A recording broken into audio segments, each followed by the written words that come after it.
Hello বন্ধুরা, রবি 10 minute স্কুলের পক্ষ থেকে তোমাদের সবাইকে স্বাগত। আশা করি তোমরা সবাই অনেক ভালো আছো। আমি আনিকা মাহাজবিন। আজকে আমরা আমাদের 5.4 অধ্যায় শুরু করব। তাহলে চলো দেখি। প্রথমে যেটা দেখবো আমরা সেটা হচ্ছে ভাজ্য, ভাজক, গুণনীয়ক ও গুণিতক কি। মনে করো এক্স ওয়াই জেড তিনটি রাশি, ঠিক আছে। এক্স কে আমরা ওয়াই দিয়ে ভাগ করলাম। এখন এখানে এই এক্স কে ভাগ করা হয়েছে, তাই না? তাহলে এক্স হবে হচ্ছে ভাজ্য। এক্স কে কাকে দ্বারা ভাগ করেছি আমরা? ওয়াই দ্বারা। সুতরাং ওয়াই হবে হচ্ছে আমার ভাজক। এবং এই ভাগফল আমরা কত পেলাম, অর্থাৎ এই সমান সমানের এদিকে আমাদের উত্তরটা কত আসলো? জেড। তাহলে জেড হবে হচ্ছে আমাদের ভাগফল। মনে করো একটি উদাহরণ দেখানো হয়েছে এখানে, 10 ভাগ 2 সমান 5। তাহলে এই 10 কি হবে বলতো? 10 হবে হচ্ছে আমাদের ভাজ্য এবং 2 হবে হচ্ছে ভাজক, কারণ 2 দ্বারা আমরা 10 কে ভাগ করেছি এবং উত্তর পেয়েছি কত? 5, তাই না? তাহলে 5 হবে হচ্ছে আমাদের ভাগফল। এখানে দেখো 10 2 এর একটি গুণিতক, আবার 5 ও 10 এর একটি গুণিতক। গুণিতক কি বলতো? কোনো একটি সংখ্যার ওই ঘরের নামতা পড়া শুরু করলে আমরা যে সংখ্যাগুলো পাবো সেটি হচ্ছে তার গুণিতক। মনে করো 2 এর ঘরের নামতা যদি তুমি পড়তে থাকো, 2 × 1 2, 2 × 2 4, এভাবে দেখো 2 × 5 আমরা কত পাবো? 10। তাহলে 10 2 এর একটি গুণিতক। আবার তুমি 5 এর ঘরের নামতা পড়তে থাকো, দেখো 5 × 1 = 5, 5 × 2 = কত পাবো আমরা? 10। সুতরাং 10 হচ্ছে 5 এর একটি গুণিতক। অপরদিকে দেখো এই 2 এবং 5 উভয়ই 10 এর উৎপাদক। উৎপাদক কি বলতো? যে সংখ্যাগুলো গুণ করলে কোনো একটি নির্দিষ্ট সংখ্যা পাওয়া যায়, ঠিক আছে, ওই সংখ্যাগুলোকে ওই নির্দিষ্ট সংখ্যার উৎপাদক বলা হয়। মনে করো এই 2 আর 5 গুণ করে আমি কত পাচ্ছি? 10।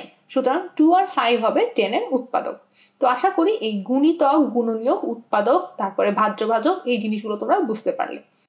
এরপরে আমরা যেটা দেখব সেটা হচ্ছে সাধারণ গুণনীয়ক কাকে বলে। যে রাশি 2 বা ততোধিক রাশির প্রত্যেকটির গুণনীয়ক, তাকে উক্ত রাশিগুলো সাধারণ গুণনীয়ক বলা হয়। যেমন মনে করো এই x² xy xy² 5x, এদের প্রত্যেকের সাথে x গুণ আকারে আছে, ঠিক আছে। তাহলে এই রাশিগুলোর সাধারণ গুণনীয়ক কি হবে বলতো? এদের সাধারণ গুণনীয়ক হবে x। আবার দেখো এই a² - b² a + b² a³ + b³, ঠিক আছে। এদের প্রত্যেকের মধ্যে একটি জিনিস কমন আছে, অর্থাৎ সাধারণ গুণনীয়ক আছে। সেটি কোনটি বলতো? এই a² - b² সূত্র আমরা কি জানি? a + b × a - b, তাই না? a + b² কে আমরা কি লিখতে পারি? a + b × a + b।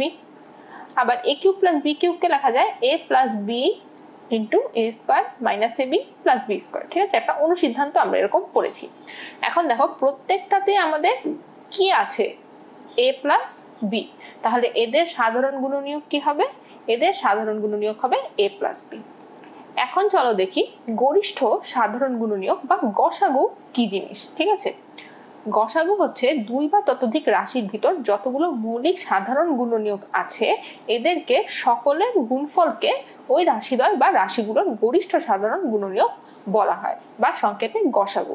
অর্থাৎ তোমার কতগুলো বীজগাণিতিক রাশি আছে, এদের প্রত্যেকের মধ্যে যে রাশিগুলো কমন তাদের গুণফলই হচ্ছে তাদের গসাগু বা গরিষ্ঠ সাধারণ গুণনীয়ক।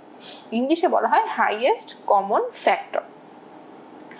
এখন দেখো এই a³ b² c³ a⁵ b³ c⁴ ও a⁴ b³ c², এদের প্রত্যেকের মধ্যে কোন জিনিসটা কমন আছে বলতো? দেখো এর সর্বনিম্ন ঘাত কত? a³ কিন্তু প্রত্যেকের মধ্যেই আছে। আবার এখানে b এর সর্বনিম্ন ঘাত কত? b² কিন্তু প্রত্যেকের সাথে গুণ আকারে আছে। আবার এখানে c এর সর্বনিম্ন ঘাত হচ্ছে c², ও কিন্তু প্রত্যেকের সাথে আছে। তাহলে এখানে এদের গসাগু কি হবে? a³ b² c²। দেখো এদের গসাগু হচ্ছে a³ b² c²। বুঝতে পারলে? অর্থাৎ যে জিনিসটা প্রত্যেকের মধ্যে কমন আছে সেটি হবে আমার গসাগু। এখন দেখো x + y² x + y³ x² - y², এদের গসাগু কি হবে বলতো? x + y² বলতে বোঝায় x + y × x + y। আবার x + y³ বলতে বোঝায় x + y এর 3টি গুণফল, ঠিক আছে। আর x² - y² বলতে বোঝায় x + y × x - y। দেখো একটি x + y কিন্তু প্রত্যেকের মধ্যেই আছে, তাহলে এখানে গসাগু হবে কি? x + y।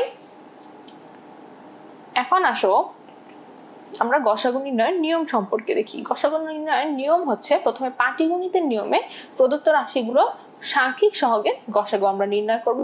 এরপর বীজগণিতীয় রাশিগুলোর মৌলিক উৎপাদক বের করব, অর্থাৎ কোনটি প্রত্যেকের সাথে গুণ আকারে আছে। অতঃপর সাংখ্যিক সহগের গসাগু এবং প্রদত্ত রাশির সর্বোচ্চ বীজগণিতীয় সাধারণ মৌলিক উৎপাদকগুলোর ধারাবাহিক গুণফলই হবে আমাদের গসাগু। এখন এই গসাগু নির্ণয়ের নিয়ম তোমাদের কাছে একটু জটিল মনে হতে পারে, কিছু উদাহরণের অঙ্ক দেখলেই তোমরা এই ব্যাপারে পরিষ্কার হয়ে যাবে। এখানে আরেকটি জিনিস জানার আছে, সেটা হচ্ছে একটি রাশি অপর একটি রাশি দ্বারা নিঃশেষে বিভাজ্য হলে ভাজ্যকে ভাজকের একটি গুণিতক বলা হয় এবং ভাজককে ভাজ্যের গুণনীয়ক বলা হয়। আচ্ছা, এইটা আমাদেরকে কি বোঝাচ্ছে? মনে করো 10 ভাগ 2 আমরা কি পেলাম? 5। ঠিক আছে, তাহলে এখানে কি বলছে যে একটি রাশি অপর একটি রাশি দ্বারা নিঃশেষে বিভাজ্য। এই 10 আর 2 একে অপর দ্বারা নিঃশেষে বিভাজ্য, কারণ আমরা একটি ভাগফল পাচ্ছি ভাগশেষ ছাড়া। সেই ক্ষেত্রে ভাজ্যকে ভাজকের একটি গুণিতক বলা হয়। এখানে ভাজ্য কোনটা বলতো? ভাজ্য হচ্ছে আমাদের 10, তাই না? তার ভাজক হচ্ছে আমার 2।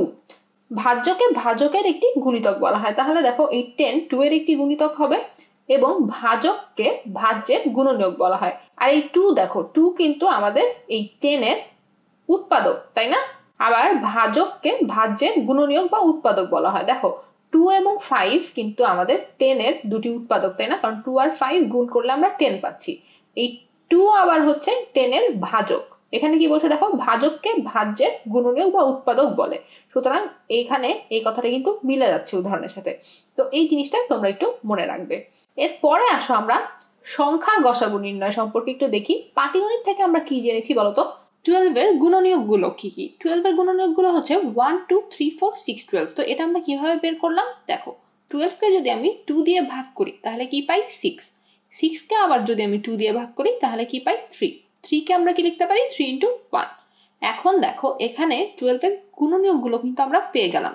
এখানে গুণনীয়ক হতে পারে 2, 2 × 2 4, আবার 2 × 3 6, আবার 3 নিজেও হতে পারে, আবার 1 হতে পারে। ঠিক আছে, আবার 4 × 3 ও হতে পারে। 4 × 3 কত? 4 × 3 হচ্ছে 12 নিজে। তাহলে দেখো এই 1 2 3 4 6 12 এগুলো হচ্ছে 12 এর গুণনীয়ক। একইভাবে দেখো আমরা বের করতে পারি 18 এর গুণনীয়কগুলো হচ্ছে 1 2 3 6 9 18। 24 এর গুণনীয়কগুলো কি কি? 1 2 3 4 6 8 12 24। এখন দেখো 12 18 ও 24 এদের সাধারণ গুণনীয়ক কোনগুলো? সাধারণ গুণনীয়ক হচ্ছে সেগুলো যেগুলো এই তিনটির মাঝেই আছে। ঠিক আছে, 2 দেখো এই তিনটির মাঝেই আছে, আবার 3 দেখো 3 এই তিনটির মাঝেই আছে। ঠিক আছে, আবার 6 দেখো এই তিনটির উৎপাদকগুলোর মাঝেই 6 আছে, তাই না? তাহলে 2 3 6 হচ্ছে এদের সাধারণ গুণনীয়ক। এদের মধ্যে সবচেয়ে বড় গুণনীয়ক হচ্ছে 6। তাহলে এই 12 18 ও 24 এর গসাগু হবে হচ্ছে 6। ঠিক আছে, এভাবে আমরা সাংখ্যিক গসাগু যেটা সেটা বের করতে পারি। এরপরে দেখো উদাহরণ 32। এখানে আমাদের বলছে যে 8x² yz² এবং 10x³ y²z³ এর গসাগু নির্ণয় করো।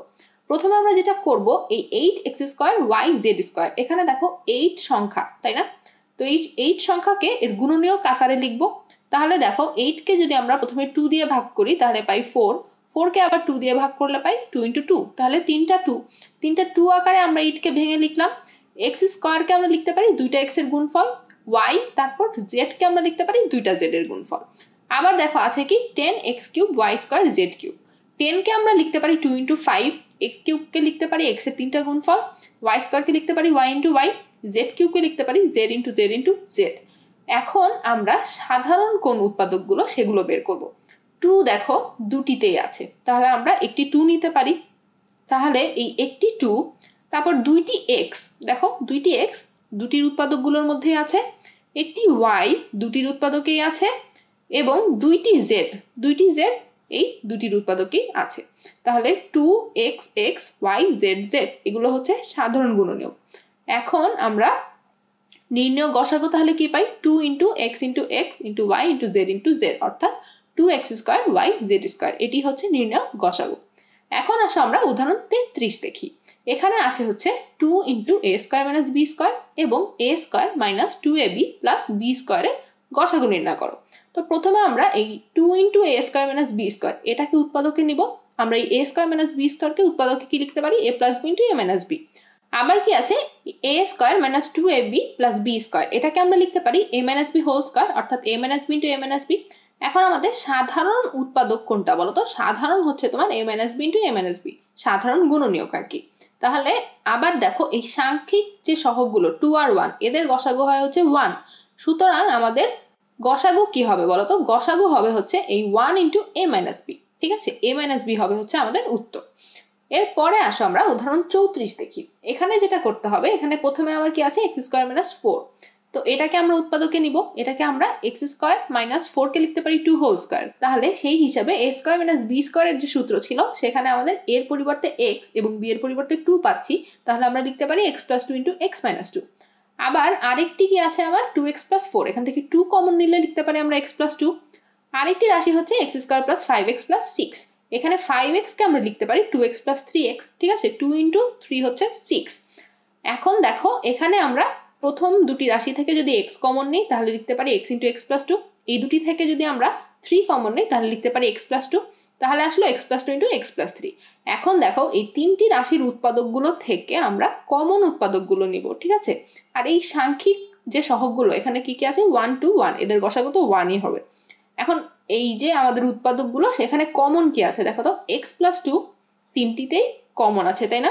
সুতরাং আমাদের মৌলিক উৎপাদক হবে x প্লাস 2, অর্থাৎ আমাদের গসাগু কি হবে 1 ইন্টু x প্লাস 2, অর্থাৎ x প্লাস 2 হবে হচ্ছে আমাদের উত্তর।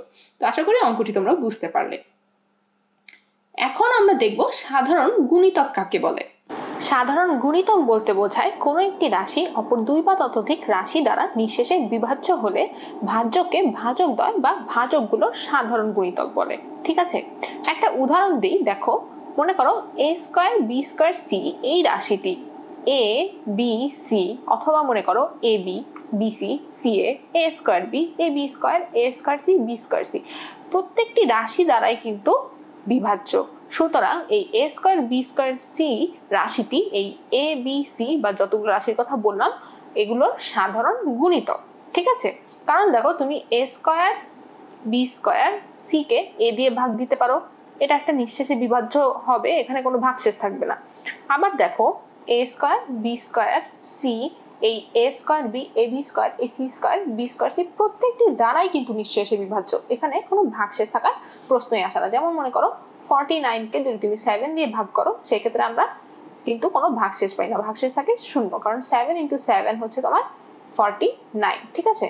কিন্তু 48 কে যদি তুমি 7 দিয়ে ভাগ করো সেই ক্ষেত্রে কিন্তু একটা ভাগশেষ থেকে যাবে, ঠিক আছে? মনে করো 6 ইন্টু 7 হচ্ছে 42, সেক্ষেত্রে আমার ভাগশেষ কত থাকবে? ভাগশেষ থেকে যাবে আবার 6।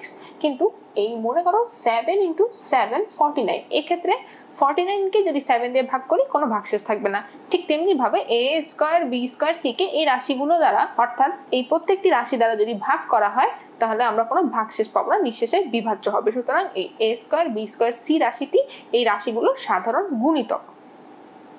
এখন মনে করো a plus b whole square into a minus b, এই রাশিটি a plus b whole square আবার a square minus b square, এই তিনটি রাশিরই সাধারণ গুণিতক, কারণ a plus b whole square into a minus b রাশিটি এই প্রত্যেকটি রাশি দ্বারা বিভাজ্য। এখন আমরা দেখি যে আমাদের লঘিষ্ঠ সাধারণ গুণিতক কাকে বলে, ঠিক আছে? লঘিষ্ঠ সাধারণ গুণিতক হচ্ছে দুই বা ততোধিক রাশি সম্ভাব্য সকল উৎপাদকের সর্বোচ্চ ঘাতের গুণফল, ঠিক আছে?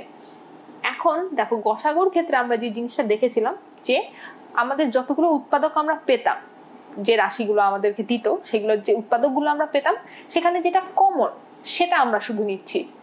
এই ক্ষেত্রে আমরা যেটা করব, এখানে শুধু কমনটা না, এখানে প্রত্যেকটার মধ্যে যেটা সর্বোচ্চ, ঠিক আছে, সেটা আমরা বাছাই করব। আবার এমন উৎপাদক আমরা নিব যেটা প্রত্যেকের মধ্যে নাই, ঠিক আছে, সেটাও কিন্তু আমরা নিব। এখন লঘিষ্ঠ সাধারণ গুণনীয়কের ক্ষেত্রে তুমি দেখো এই x square y square z রাশিটি x square y z xy square ও xyz এই তিনটি রাশির লসাগু।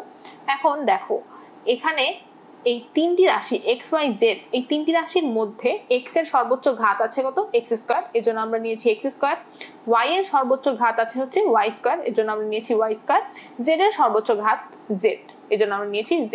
দেখো এই মাঝের রাশিতে কিন্তু z নেই, তাও আমরা z নিয়েছি, ঠিক আছে? এরপর দেখো a plus B whole square into a minus B রাশিটি a plus B whole square a square minus B square, এই তিনটি রাশির লসাগু। এখন দেখো এই তিনটি রাশিতে আমার কি কি আছে, এই তিনটি রাশিতে কিন্তু আমার a প্লাস বি এর সর্বোচ্চ ঘাত কত 2, এই জন্য আমি কি নিয়েছি a plus B whole square. আবার দেখো এই a square minus B square বলতে বোঝায় a plus B into a minus B. এই a মাইনাস বি কিন্তু এই একটি রাশিতেই আছে, এই দুটি রাশিতে নাই, তাও কিন্তু আমি এই a মাইনাস বি কে এর লসাগু হিসেবে নিয়েছি। ঠিক আছে, তাহলে কি প্রত্যেকটি রাশির মধ্যে যে রাশিটা কমন সেটার সর্বোচ্চ ঘাত নিব, গুণ করব যেই রাশিটি ধরো সবগুলোর মধ্যে নাই সেই রাশিটিও আমি লসাগু হিসেবে নিয়ে গুণ করব। ঠিক আছে, এখন কতগুলো উদাহরণ দেখলে তোমাদের লসাগু নির্ণয়ের নিয়মটা আরেকটু পরিষ্কার হবে। এখানে নিয়ম যদি ভাষায় লিখো তাহলে বলতে পারো যে প্রথমে প্রদত্ত রাশিগুলোর সাংখ্যিক সহগের লসাগু বের করতে হবে। সাংখ্যিক সহগের লসাগু কিভাবে বের করে এটা আমি অঙ্ক করার সময় তোমাদেরকে দেখাচ্ছি। এরপর উৎপাদকের সর্বোচ্চ ঘাত বের করতে হবে, সাধারণ উৎপাদকের সর্বোচ্চ ঘাত বের করতে হবে, অতঃপর উভয়ের গুণফলই হবে প্রদত্ত রাশির লসাগু। ঠিক আছে, সাধারণ উৎপাদকের সর্বোচ্চ ঘাত বের করবে, লসাগু সাংখ্যিক লসাগু বের করবে, সেই দুটা গুণ করবে, আবার যে উৎপাদকটা একটা রাশিতে আছে আরেকটাতে নাই সেটাও কিন্তু আমরা গ্রহণ করব। ঠিক আছে, এরপরে আসো আমরা সংখ্যার লসাগু কিভাবে বের করতে হয় সেটা দেখি।